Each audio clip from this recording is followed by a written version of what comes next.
Welcome to Exposed and Broken YouTube channel. We uncover the secrets of love, betrayal, and the choices that change everything. The breaking point. To be honest, I've struggled hard on this one. The words echo in my head, bouncing off the bare walls of my apartment, ricocheting like the last pin in a bowling alley, wobbling, refusing to fall. I stare at my phone, thumb hovering over Morgan's name, the urge to text, to call, to scream, to do anything but sit here in the silence, gnawing at me like a dog with a bone. Revenge would feel so great, wouldn't it? Seeing Morgan, my hopefully ex, suffer, watching them squirm as the truth comes out, as everyone finally sees them for who they really are. I imagine the look on their face, the way their eyes would dart, the way their voice would crack. I imagine the satisfaction, the vindication, the sweet, sharp taste of justice. But what would it really accomplish? I close my eyes and let the questions settle, heavy and cold. The answer is a stone in my stomach. Nothing. It would do nothing but keep me tethered to them, chained to the past, reliving every lie, every betrayal, every moment I let myself believe that love was enough. I've thought about going and contacting a bunch of the people I wish would see Morgan in the right light. I've drafted messages, rehearsed speeches, even stalked their social media, looking for cracks in the facade. But every time I stop myself, because I know deep down that it's just another way of holding on.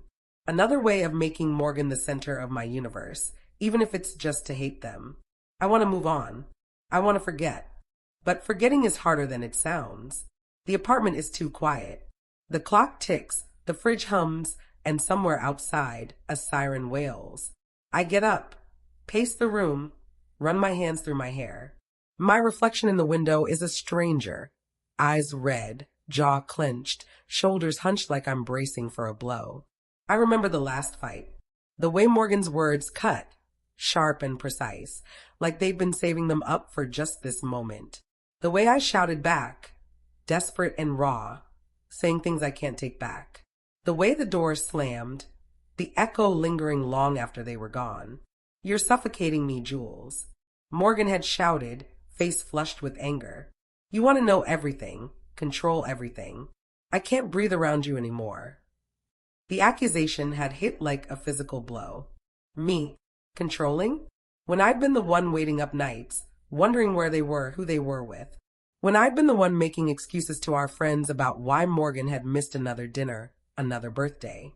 "That's rich," I'd fired back, my voice trembling, coming from someone who can't even be honest about where they were last weekend. Morgan's face had changed then, a flicker of something, guilt? Fear, before hardening into cold fury. "I don't have to report my every move to you.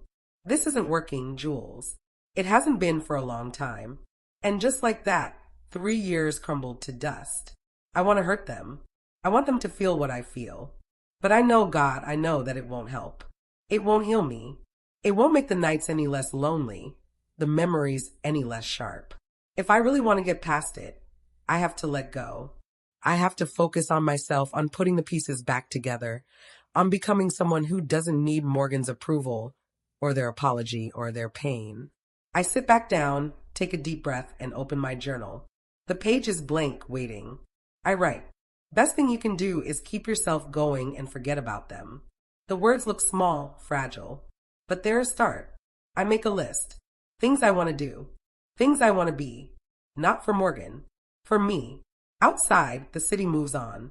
People laugh. Cars honk. Life goes on. And maybe, just maybe, so can I. My phone buzzes. A text from Tasha. "You alive in there? It's been 3 days. I'm coming over tomorrow with coffee and bagels." No is not an answer.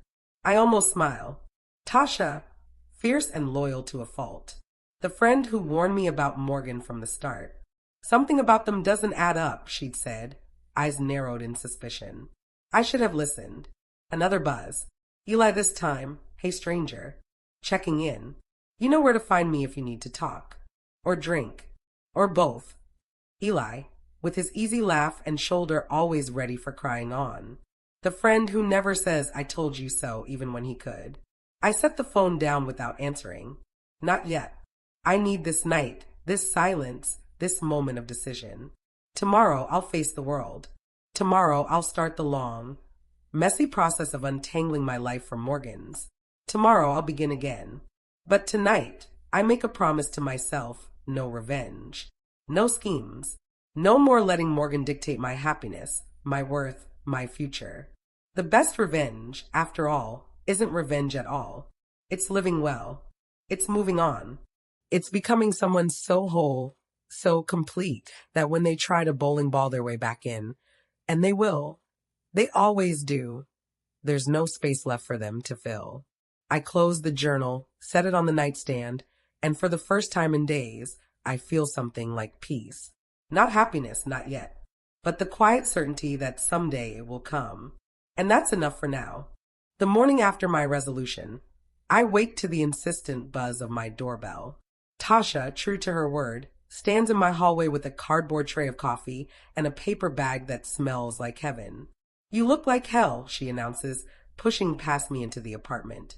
"But at least you're vertical." I manage a weak smile. "Good morning to you too." She sets the food on my cluttered coffee table, sweeping aside a pile of tissues and takeout containers with a grimace. "When was the last time you showered?" "Actually, don't answer that. Go. Shower. I'll deal with." She waves a hand at the chaos of my living room. I don't argue. The hot water feels like salvation, washing away days of grief and stagnation. When I emerge wrapped in my oldest, softest robe, the apartment is transformed. Windows open, trash gone, surfaces wiped clean. Tasha sits cross-legged on my now visible couch, scrolling through her phone. "Better?" she asks, not looking up. "Better," I admit, reaching for the coffee she set out for me. "Thanks. Don't thank me yet. I'm about to be the friend you hate." I sink into the armchair across from her, suddenly wary. What does that mean? She sets her phone down, fixes me with her no-nonsense stare. "It means I'm not letting you wallow. It means we're going to talk about what happened, and then we're going to make a plan for how you move forward." "I already have a plan," I protest weakly.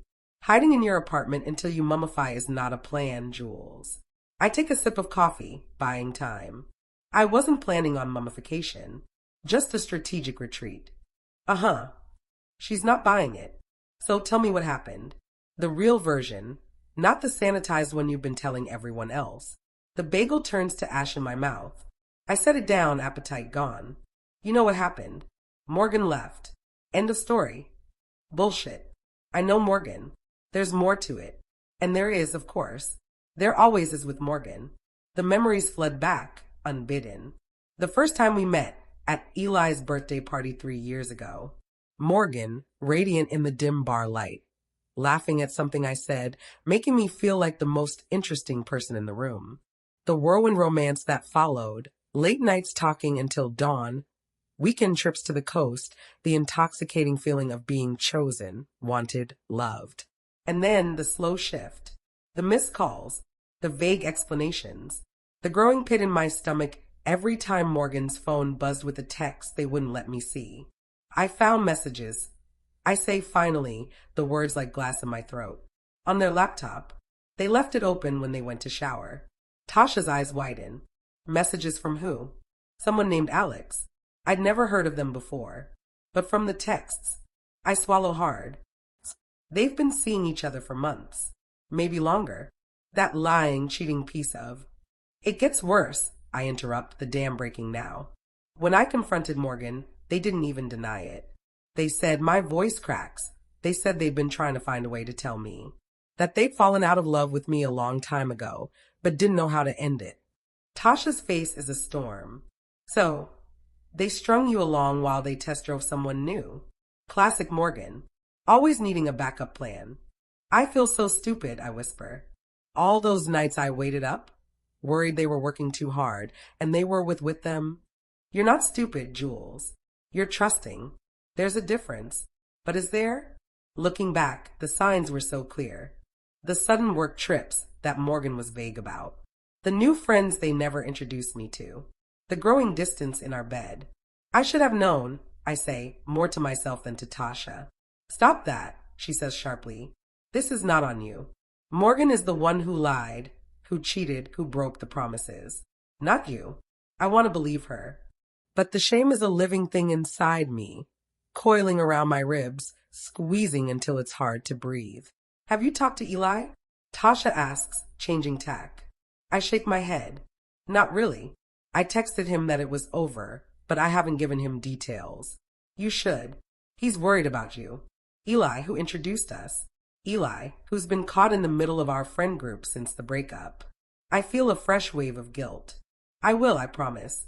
Soon. Tasha studies me, her expression softening. What do you need right now, Jules? Not what you think you should do, but what do you actually need? The question catches me off guard. What do I need?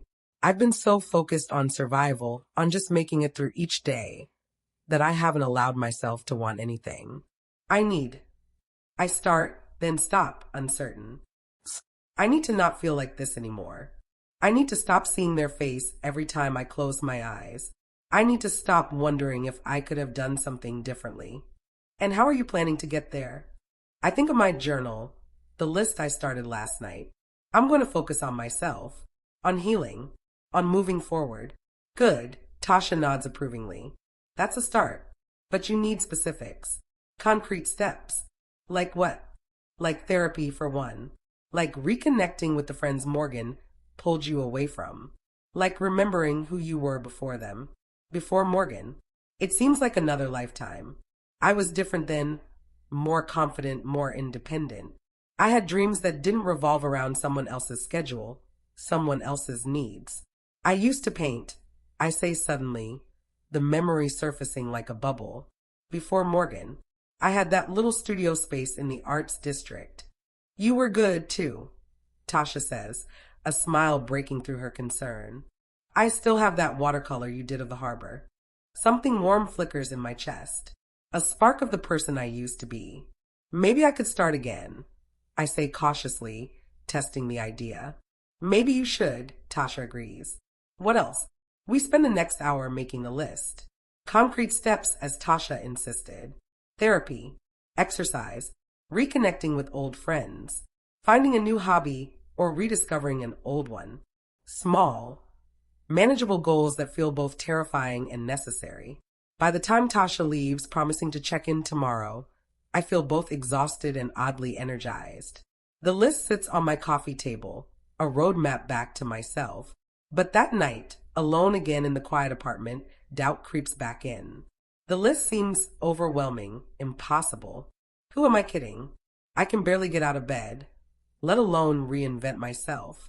I pick up my phone, thumb hovering over Morgan's contact.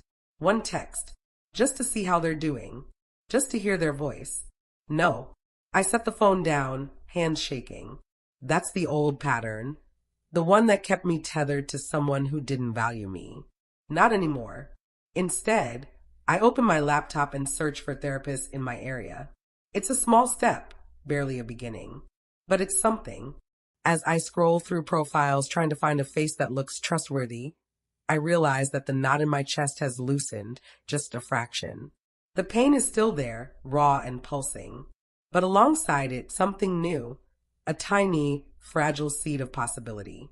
Maybe, just maybe, there's a version of this story where I come out stronger on the other side, where the broken pieces form something new, something better. It's not much, but tonight, it's enough to keep me from reaching for the phone. Enough to help me breathe through the loneliness. Enough to let me close my eyes and, for the first time in days, fall into a dreamless sleep. 2 weeks into my new post-Morgan life, and I'm hanging on by a thread.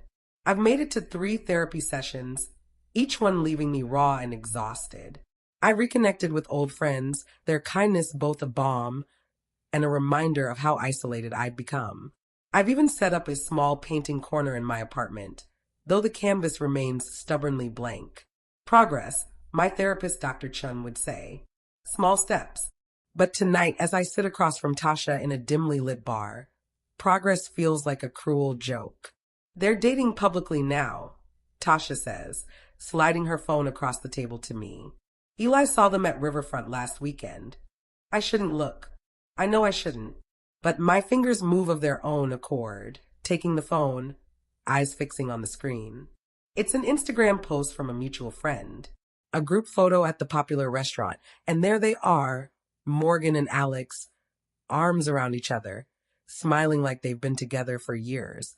Morgan looks happy, radiant even, like the weight of our relationship has been lifted, leaving them lighter, freer. Something dark and ugly unfurls in my chest. 3 weeks, I say, my voice hollow. It took them 3 weeks to move on. Tasha takes her phone back, her expression grim. They didn't move on, Jules. They were already gone. This just confirms what we already knew. That they were cheating? That our entire relationship was a lie. The bitterness in my voice surprises even me. Yes, Tasha says simply. And now everyone else will know it too. I take a long sip of my drink, letting the alcohol burn down my throat. What do you mean? A dangerous gleam enters Tasha's eyes. I mean, why should Morgan get to rewrite history?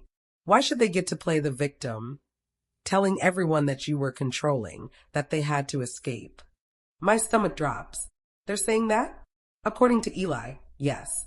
They're spinning this whole narrative about how suffocated they felt, how they had to sneak around, because they were afraid of how you'd react. The injustice of it hits me like a physical blow.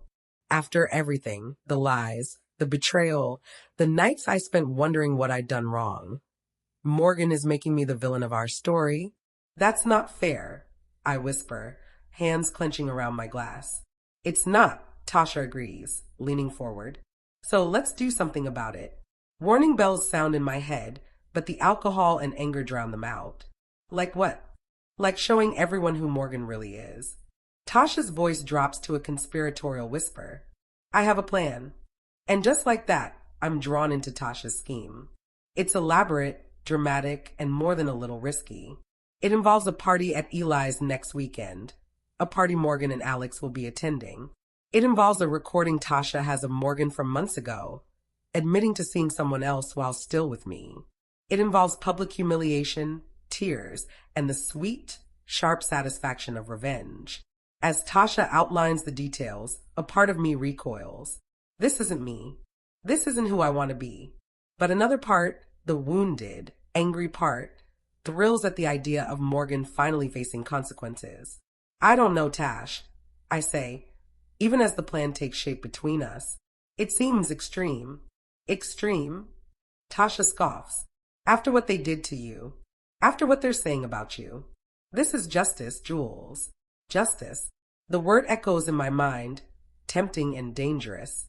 Wouldn't it feel good to see Morgan squirm? To watch their carefully constructed image crumble? To make them feel even a fraction of the pain I've been carrying? Let me think about it, I say finally, neither committing nor refusing. Tasha nods, satisfied. Just don't think too long. The party's Saturday. The rest of the week passes in a blur of anticipation and dread. I go through the motions, therapy, work, the occasional meal with friends, but my mind keeps circling back to Tasha's plan. To the recording. To the look that would cross Morgan's face when it played. By Friday night, I've convinced myself it's the right thing to do. Not just for me, but for whoever Morgan might hurt next. I text Tasha I'm in. Her response is immediate, perfect. Meet me at my place tomorrow at 7. We're something killer. Saturday arrives, and with it, a storm of nerves. I stand in front of my closet trying to decide what killer means in the context of public revenge. I settle on a black dress I know Morgan always loved, paired with heels I can barely walk in. If I'm going to do this, I might as well look good doing it. At Tasha's apartment, she greets me with a glass of wine and a wicked smile. Ready to make history? I take the wine, needing the liquid courage. As ready as I'll ever be. She shows me the recording again, stored on her phone. Morgan's voice, slightly slurred from drinks, confessing I've been seeing someone. Alex. Jules has no idea. I know I should end things, but I can't seem to let go of either of them. The words still cut even now. We'll wait until everyone's there, Tasha explains, excitement making her words rush together. Eli's going to make a toast, and when everyone's attention is on the front of the room, I'll connect my phone to his speaker system. The recording will play and boom, Morgan's true colors exposed for all to see. It sounds so simple. So clean. A moment of public reckoning. And then what? Healing? Closure? Vindication? As we Uber to Eli's, the doubt I've been suppressing bubbles up. What if this makes things worse? I ask, watching the city lights blur past the window. Worse than Morgan trashing your name to anyone who'll listen? Worse than them playing happy couple with the person they cheated with? Tasha shakes her head. This is long overdue, Jules. Maybe she's right. Maybe this is what I need to finally move on. To reclaim my narrative. To stop being the victim in Morgan's story. Eli's apartment is already crowded when we arrive. Music pulsing, voices raised in laughter and conversation. I scan the room automatically, heart stuttering when I spot Morgan in the corner, one arm draped possessively around a tall, striking person I assume must be Alex. They look good together. Happy. The sight sends a fresh wave of pain through me. Don't look at them, Tasha hisses, steering me toward the makeshift bar. Drink. Mingle. Act normal. We want them comfortable before we strike. So I drink. I mingle. I laugh at jokes I barely hear. Make small talk with people whose names I forget immediately. All the while, I'm acutely aware of Morgan's presence, of their occasional glances in my direction, of the way they whisper something to Alex that makes them both look my way. Are they talking about me? Mocking me? The thought feeds the anger simmering in my veins. An hour in, Eli catches my eye across the room, his expression concerned. He makes his way over, pulling me into a tight hug. You okay? He asks, voice low in my ear. I wasn't sure you'd come. I'm fine. I lie, pulling back to give him a reassuring smile. It's good to see everyone. He studies me unconvinced. Jules, if this is too much. It's not, I interrupt. Really, I'm glad I came. Before he can press further, Tasha appears at my side. Eli, perfect timing. Weren't you going to make a toast soon? To celebrate the new job. Eli's promotion. Right. The ostensible reason for the party. Almost forgotten in the drama of my revenge plot. Yeah, I guess so, Eli says, glancing at his watch. Give me a few minutes to get everyone's attention. As he moves away, Tasha squeezes my arm. This is it. You ready? Am I? The alcohol buzzes in my system, making everything slightly surreal. Across the room, Morgan laughs at something, the sound carrying over the music, achingly familiar. I start, then stop, suddenly uncertain. Jules, Tasha says, impatient. We talked about this. They deserve it. Maybe they do. But as I watch Morgan surrounded by friends, happy in a way they never quite were with me, a realization hits me. This won't help. It won't heal the hurt. It won't undo the past. It will just create more pain, more drama, more reasons to stay trapped in this cycle of anger and grief. I can't do it, I say, the words surprising me as much as they do Tasha. What?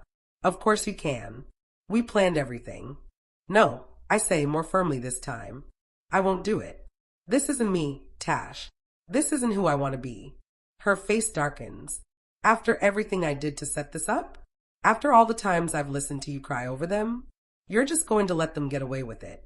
They already have, I say, a strange calm settling over me. And this. I gesture to her phone, to the party, to the elaborate scheme we've concocted. This won't change that. It will just keep me stuck.